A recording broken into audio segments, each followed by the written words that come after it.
আজকে তোমাদের সাথে শেয়ার করব ডিম দিয়ে কুমড়োর এক অসাধারণ রেসিপি। গরম ভাত হোক বা রুটি পরোটা যে কোনো কিছুর সাথেই কুমড়োর এই রেসিপিটা কিন্তু দুর্দান্ত লাগে খেতে। বন্ধুরা, তোমরা তো অনেকভাবে কুমড়ো রান্না করেছো, তবে তোমাদের কাছে আমার অনুরোধ রইল একবার হলেও এইভাবে রান্না করে দেখো। তারপর আমায় কমেন্ট করে জানিও যে রেসিপিটা তোমাদের কেমন লাগলো। নমস্কার বন্ধুরা, শুভমিতা ব্লগে সবাইকে স্বাগত জানাই। তাহলে চলো আজকে রেসিপি দেখে নেওয়া যাক। তবে রেসিপিটা কেউ স্কিপ করো না, স্কিপ করলে আমি কি পদ্ধতিতে রেসিপিটা বানালাম বা কখন কোন মশলার বা কী মশলার অ্যাড করলাম সেটা তোমরা মিস করে যাবে, তখন হয়তো রেসিপিটা খেতে এতটা ভালো হবে না। এখানে আমি প্রথমেই কুমড়ো নিয়েছি, কুমড়োর খোসাটা ছাড়িয়ে নিয়ে কুমড়োগুলো একটু লম্বা লম্বা করেই কেটে নিচ্ছি। কুমড়োটা খুব বেশি সরু করে কাটবো না, তাহলে আবার একদম গলে যাবে। আর কুমড়োর থেকে তুলনামূলকভাবে আলুটা কিন্তু বেশ অনেকটা ছোট করে কাটতে হবে, তার কারণ কুমড়োটা কিন্তু আলুর থেকে নরম সবজি, কুমড়োটা সহজেই গলে যায় আর আলুটা কিন্তু শক্ত থেকে যায়। বেশ দেখো, ছোট ছোট করে আলুটা কেটে নিয়েছি আর কুমড়োটা তার থেকে বেশ অনেকটাই বড় টুকরো করেছি।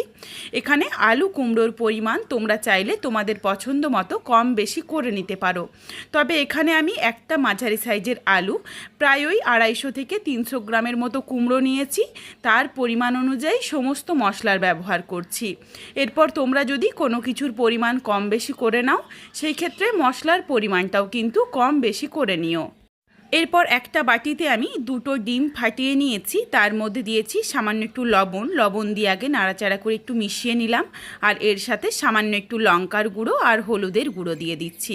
এরপর ডিমটা খুব ভালোভাবে ফেটিয়ে নিতে হবে। ডিমের পরিমাণও কিন্তু তোমরা তোমাদের পছন্দ মতো চাইলে আরও কম বা বেশি করে নিতে পারো, কোনো অসুবিধে নেই।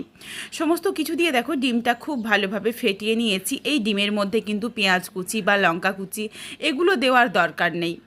এরপর কড়াই গরম করে প্রথমেই একটা স্পেশাল ভাজা মশলা বানাবো।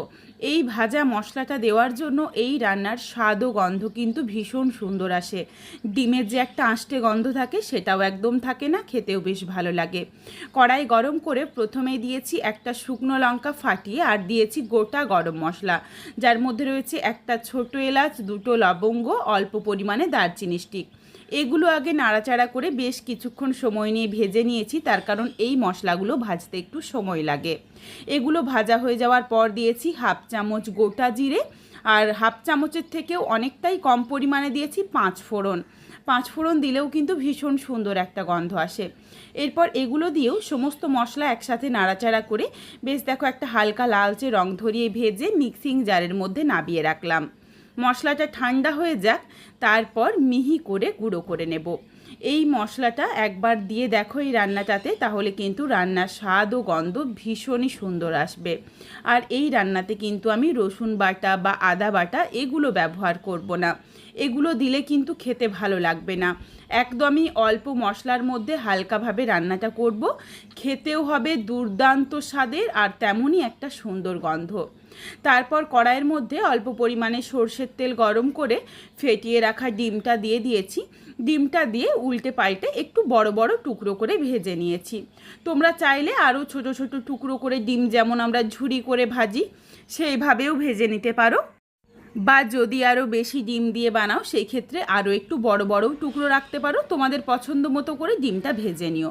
তবে ডিমটা দেখো আমি এখানে বেশ একটু লাল লাল করে ভেজে নেব। ডিমগুলো দেখো উল্টে পাল্টে বেশ একটু হালকা লালচে রং ধরিয়ে ডিমটা ভেজে নিয়েছি। এরপর এগুলো তুলে রাখলাম। আর অল্প ডিম দিয়েই এই রেসিপিটা কিন্তু বাড়ির প্রত্যেকের জন্য বানানো হয়ে যাবে। সবার পাতেই অল্প অল্প করে ডিম পড়বে আর খেতেও কিন্তু বেশ ভালো লাগবে। তারপর কড়াইয়ের মধ্যে খুবই অল্প পরিমাণে সর্ষের তেল গরম করেছি। তেলের পরিমাণ তোমরা তোমাদের পছন্দ মতো চাইলে আরও কম বেশি করে নিও। তেল গরম হয়ে গেলে ফোড়নে দিয়েছি একটা ফাটিয়ে নেওয়া তেজপাতা আর অল্প পরিমাণে গোটা জিরে। ফোড়নটা ভাজা হয়ে গেলেই দিয়ে দিলাম ছোট ছোট করে কেটে নেওয়া আলু দিয়ে নাড়াচাড়া করে আলুটা একটু হালকা লালচে রং ধরিয়ে ভেজে নিয়েছি। তবে এখন কোনোভাবেই লবণের ব্যবহার করব না। লবণ দিলে কিন্তু আলু বা কুমড়ো থেকে এগুলো থেকে জল ছাড়বে, তখন কুমড়োটা একদম গলে যাবে রান্না হওয়ার পর। এই জন্য তেলের মধ্যে প্রথমে আগে আলু কুমড়োটা ভেজে নেব লবণ ছাড়া। দেখো আলুটা যখন হালকা করে ভাজা হয়ে গেছে তারপর দিয়েছিলাম কুমড়ো। এরপর কুমড়ো দিয়ে নাড়াচাড়া করে কুমড়োটাও বেশ একটু লাল লাল করে ভেজে নিচ্ছি। তাহলে কিন্তু রান্নার পর কুমড়োগুলো গোটা গোটা থাকবে, একদমই গলে যাবে না। খুবই সহজে প্রায় মিনিট দুয়েকের মধ্যেই দেখো কুমড়োর মধ্যেও একটা হালকা লালচে রং ধরে গেছে। এরপর এর সাথে দিয়ে দিলাম একটা পেঁয়াজ কুচি, ছোট্ট সাইজের একটা টমেটো কুচি আর বেশ কয়েকটা ফাটিয়ে নেওয়া কাঁচা লঙ্কা। কাঁচা লঙ্কা দিলে কিন্তু এই রান্নার স্বাদ ও গন্ধটা ভীষণ সুন্দর আসে। আর এই সময় দিয়ে দিচ্ছি স্বাদ অনুযায়ী লবণ। এরপর লবণ দেওয়ার সাথে সাথেই কিন্তু পেঁয়াজ বা টমেটো এগুলোও একটু নরম হয়ে যাবে। এগুলো থেকে যেমন জল ছাড়বে তেমনই কুমড়ো বা আলু এগুলো থেকেও জল ছাড়বে। পেঁয়াজটা দেখো লবণ দেওয়ার জন্য সহজেই মজে যাচ্ছে, তবে এখানে আমি কিছুক্ষণের জন্য ঢাকনা দিয়ে ঢেকে রাখবো, যাতে লবণটা দেওয়ার জন্য খুব সহজেই পুরো জলটাই বেরিয়ে যায়। আর এইভাবে ঢাকা চাপা দিয়ে রান্না করতে করতেই আলু বা কুমড়ো এগুলো কিন্তু বেশ অনেকটা এর জলেই সেদ্ধ হয়ে যাবে। দেখো সুন্দরভাবে একদম নরম হয়ে গেছে পেঁয়াজ টমেটো এগুলো। আর এখানে কিন্তু কাঁচা লঙ্কাটা তোমরা যেমন ঝাল খাবে তার পরিমাণ অনুযায়ী দিয়ে নিও। একটা শুকনো লঙ্কা ভেজে গুঁড়ো করে দিয়েছি আর তারপর কয়েকটা কাঁচা লঙ্কাও দিয়ে নিয়েছি। এই রেসিপিটার মধ্যে ঝালের জন্য যেই গুঁড়ো লঙ্কা সেটা ব্যবহার করব না, তবে কাশ্মীরি রেড চিলি পাউডার ব্যবহার করব যাতে সুন্দর একটা কালার আসে। তবে তোমরা না চাইলে বাদ দিতে পারো, কোনো অসুবিধে নেই। যখন দেখো ভালোভাবে যেটুকু জল বেরিয়েছিল কুমড়ো বা আলু থেকে এগুলো শুকিয়ে গেছে, তারপর এখানে দিয়েছি পরিমাণ অনুযায়ী হলুদের গুঁড়ো আর হাফ চামচ দিয়েছি কাশ্মীরি রেড চিলি পাউডার কালারের জন্য। তবে এটা সম্পূর্ণ অপশনাল, তোমরা চাইলে দিতে পারো, না চাইলে বাদ দিয়ে দিও। গুঁড়ো মশলাটা দিয়ে নাড়াচাড়া করে মিশিয়ে নিয়েই সামান্য একটু চিনি দিয়ে দিলাম, খুবই অল্প পরিমাণে। তার কারণ যদিও এটা মিষ্টি কুমড়ো, যারা মিষ্টি বেশি পছন্দ করো না তারা চাইলে বাদ দিতে পারো, কিন্তু আমি টেস্টটা ব্যালেন্স হওয়ার জন্য খুবই সামান্য একটু চিনি অ্যাড করলাম। বেশ কিছুটা জল দিয়ে নাড়াচাড়া করে মিশিয়ে নিয়েছি। আলু বা কুমড়ো এগুলো কিন্তু সেদ্ধ হয়ে গেছে, অথচ দেখো বেশ গোটা গোটা রয়েছে। ঝোলটা ফুটে যাক, তারপর আমি তোমাদের দেখিয়ে দিচ্ছি।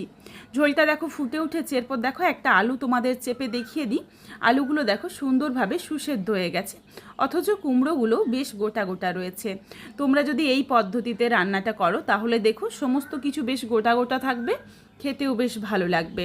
আর ঝোলটা ফুটে উঠলেই দিয়ে দিয়েছি ভেজে রাখা ডিমগুলো আর ভেজে গুঁড়ো করে রাখা মশলার অর্ধেকটারও বেশি দিয়ে দিয়েছি। সামান্য একটু রেখে দিলাম, এটা পরে ব্যবহার করব। এগুলো দিয়ে নাড়াচাড়া করে মিশিয়ে নিয়ে গ্যাসের ফ্লেম লোতে করে প্রায় মিনিট 4-5 সময় নিয়ে আবারও একটু রান্নাটা করে নেব, যাতে ডিমের মধ্যেও এই মশলাগুলো ভালোভাবে ঢুকে যায়। ঝোলটাও দেখো বেশ কিছুটা শুকিয়ে গেছে, ডিমের মধ্যে বেশ খানিকটা ঝোল টেনেও নিয়েছে। তোমরা চাইলে এই রেসিপিটা কিন্তু আরও একটু ঝোল ঝোল বানাতে পারো, কোনো অসুবিধে নেই, বা আরও একটু শুকনোও করে নিতে পারো তোমাদের পছন্দ মতো। এই এক পদ হলেই কিন্তু গরম ভাত হোক বা রুটি পরোটা যে কোনো কিছুই খাওয়া হয়ে যাবে। আর এই ভাজা মশলাটা দেওয়ার জন্য ডিমের যে একটা আষ্টে গন্ধ থাকে সেটা কিন্তু একদমই থাকে না, খেতেও দুর্দান্ত স্বাদের লাগে। রেসিপিটা দেখো একদমই রেডি হয়ে এসেছে, এখানে আমি আর শুকনো করছি না। এরপর নাবিয়ে নেব, তবে নাবিয়ে নেওয়ার আগে বাকি যেটুকু ভাজা মশলা রেখেছিলাম সেটা দিয়ে দিলাম, দিয়ে নাড়াচাড়া করে মিশিয়ে নিচ্ছি। তারপরই গ্যাসের ফ্লেমটা অফ করে রেসিপিটা নামিয়ে নেব। তোমরা যারা ধনেপাতা কুচি খেতে পছন্দ করো চাইলে সেটা দিতে পারো, বা কাশৌরি মেথির পাতা যারা পছন্দ করো চাইলে কিন্তু সেটাও দেওয়া যেতে পারে। এরপর রেসিপিটা নামিয়ে নিচ্ছি। তোমাদের কাছে আমার একটাই অনুরোধ রইল, একবার হলেও এইভাবে কুমড়ো রান্না করে আমায় কমেন্ট করে জানাতে ভুলো না রেসিপিটা তোমাদের কেমন লাগলো। তোমাদের যদি ভালো লাগে এই কম মশলার মধ্যে ডিম দিয়ে কুমড়োর এই রেসিপি, তাহলে লাইক করো, শেয়ার করে বন্ধুদের দেখার সুযোগ করে দিও। তোমরা যদি আরও এই ধরনের নিত্য নতুন ঘরোয়া রেসিপি দেখতে চাও তাহলে অবশ্যই আমার চ্যানেলটিকে সাবস্ক্রাইব করে পাশে থাকা বেলটি অন করে অল নোটিফিকেশান অন করে দিও, যাতে আমার প্রত্যেকটা রেসিপির নোটিফিকেশান সবার প্রথমে তোমাদের কাছে পৌঁছে যায়। আর অবশ্যই আমার চ্যানেলটিকে হাইপ করে দিও, যাতে আমি আরও এগিয়ে যেতে পারি, তোমাদের সাথে আরও নিত্য নতুন ঘরোয়া রেসিপি শেয়ার করতে পারি। আবারও খুব শীঘ্রই হাজির হচ্ছি ঘরোয়া নতুন কোনো এক রেসিপি নিয়ে। পরবর্তী রেসিপি দেখার আমন্ত্রণ রইল। পুরো ভিডিওটা দেখার জন্য অসংখ্য ধন্যবাদ। তাহলে আজকে আসি, সবাই ভালো থেকো, সুস্থ থেকো। আবারও শীঘ্রই দেখা হচ্ছে কিন্তু ঘরোয়া নতুন কোনো এক রেসিপির সাথে।